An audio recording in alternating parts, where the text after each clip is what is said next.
അങ്ങനെ ഇന്ന് ദൃശ്യം 3 എനിക്ക് കാണാൻ സാധിച്ചു. ആദ്യം തന്നെ പറയട്ടെ, നല്ലൊരു സിനിമ കണ്ടിറങ്ങിയ ഒരു തൃപ്തിയോട് കൂടിയിട്ടാണ് ഞാൻ തിയേറ്ററിൽ നിന്ന് പുറത്തിറങ്ങിയത്. ഇതിന്റെ ആദ്യം തൊട്ട് അവസാനം വരെ ആ തിരക്കഥ കൊണ്ട് പിടിച്ചിട്ടുള്ള ഒരു മീറ്റർ ഉണ്ട്. ഈ ഒരു ടെൻഷൻ ഉണ്ട്. ജോർജ് കുട്ടി എന്ന കഥാപാത്രം ആദ്യത്തെ 2 പാർട്ടുകൾ നമ്മൾ നോക്കുമ്പോൾ വളരെയധികം വളരെ ബ്രില്യന്റ് ആയിട്ട് തന്നെ എല്ലാ തെളിവുകളും തനിക്ക് അനുകൂലമായിട്ട് ഇങ്ങനെ കൊണ്ടുവന്നു. പക്ഷെ മൂന്നാം ഭാഗത്തിന്റെ ട്രെയിലർ കണ്ടപ്പോൾ എനിക്ക് തോന്നിയൊരു കാര്യമുണ്ട്. അങ്ങനെയുള്ള ഒരു കഥാപാത്രത്തിന് എല്ലാ സാധ്യതകളും കയ്യിൽ നിന്ന് പോയി വളരെയധികം ടെൻഷനോട് കൂടി ജീവിക്കുന്ന ഒരു വേർഷൻ കാണാൻ പറ്റിയിരുന്നെങ്കിൽ എന്ന്. ആ ഒരു ഇമേജോട് കൂടി കാണാൻ പോയതുകൊണ്ട് എനിക്ക് വളരെയധികം ഇഷ്ടപ്പെട്ടു. കാരണം വളരെ റിയലിസ്റ്റിക് ആയിട്ട് ആ ഒരു കഥാപാത്രത്തിന്റെ അവസ്ഥിതി കാണിച്ചു. കാരണം ഇനി തനിക്കൊന്നും ചെയ്യാനില്ല എന്നുള്ള രീതിയിൽ ആ ഒരു കഥാപാത്രത്തിന് ഇതിൽ എടുത്തു വെച്ചിട്ടുള്ള ഒരു ജിത്തു ജോസഫിന്റെ ആ ഒരു കഴിവ് തന്നെ വേണം ആദ്യം പറയാൻ. ആദ്യത്തെ 2 ഭാഗങ്ങളിലത്തെ പോലെ ഹെവി ട്വിസ്റ്റുകളോ ടേൺസുകളോ ഒന്നും നിങ്ങൾ ഇതിൽ പ്രതീക്ഷിച്ചു വരരുത്. ഒരു ഇമോഷണൽ ത്രില്ലർ ആയിരിക്കും എന്നൊക്കെ കേട്ടപ്പോൾ പലരും പറഞ്ഞ ട്രോളുകൾ ഇറക്കിയിട്ടുണ്ടായിരുന്നു.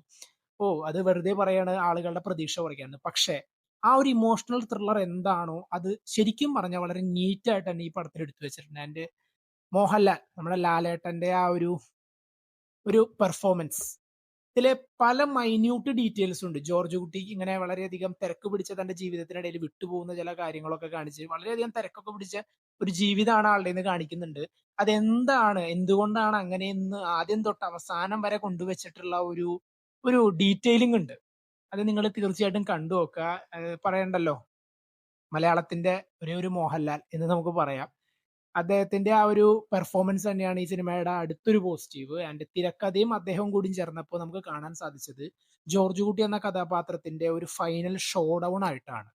ഈ സിനിമയ്ക്ക് കൊടുത്തിട്ടുള്ള ഏറ്റവും വലിയൊരു കാര്യമാണ് ഇതിന്റെ ഇപ്പോഴത്തെ ഈ ഒരു എൻഡിങ്. ഇനി ഇതിനേക്കാൾ അപ്പുറം ഒന്ന് ചിന്തിക്കാനുണ്ടോ എന്ന് ചോദിച്ചു കഴിഞ്ഞാൽ എന്റെ അഭിപ്രായത്തിൽ ഇനി ഈ പടത്തിനെ കഥയെ ഇനി അങ്ങോട്ട് അധികം വലിച്ചു നീട്ടേണ്ടതില്ല എന്നാണ് എനിക്കൊരു അഭിപ്രായം തോന്നിയത്. സോ നിങ്ങൾ കണ്ടു നോക്കുക, എനിക്ക് അത്രേ പറയാനുള്ളൂ. തീർച്ചയായിട്ടും നിങ്ങൾ പടം തിയേറ്ററിൽ നിന്ന് തന്നെ കാണാൻ ശ്രമിക്കുക.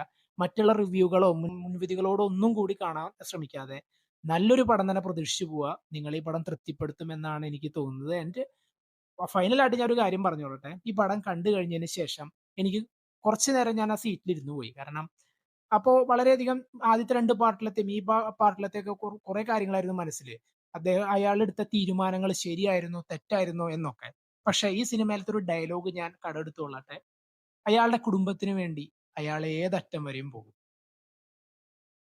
പടം കണ്ടവർ നിങ്ങളുടെ അഭിപ്രായങ്ങൾ കമന്റ് ചെയ്യുക. കാണാത്തവരുണ്ടെങ്കിൽ എന്തായാലും കാണുക.